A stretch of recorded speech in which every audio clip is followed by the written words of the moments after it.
చరిత్ర కూడా డొక్కా సీతమ్మ నిన్నుంటారు మీరు.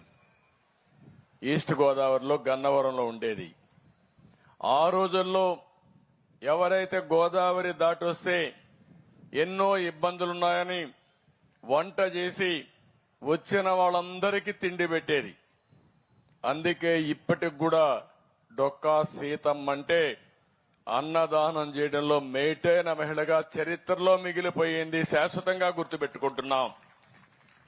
అదే సమయంలో నందమూరి తారక రామారావు గారు మొట్టమొదటిసారిగా ముఖ్యమంత్రి అయినప్పుడు తిరుపతికి వచ్చి అన్నదానానికి శ్రీకారం చుట్టాడు, ట్రస్ట్ కూడా పెట్టాడు.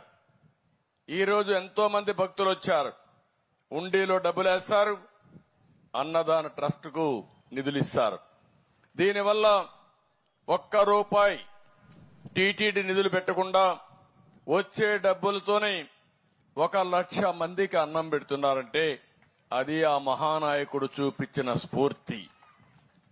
ఇవన్నీ కూడా మనం చూసినప్పుడు ఈరోజు మనందరం గుర్తుపెట్టుకోవాల్సిన అవసరం ఉంది. 2018 నేను ప్రారంభించాను. ఆ రోజు నేను ఒకటే ఆలోచించాను, అన్నం అనేది అందరికి అవసరం. ఇప్పుడే వివిధ రకాలుగా మనుషులతో లోపల కూడా మాట్లాడాను. ఒక ఆటో డ్రైవర్, ఒక పుష్ కార్ట్ దోసుకునే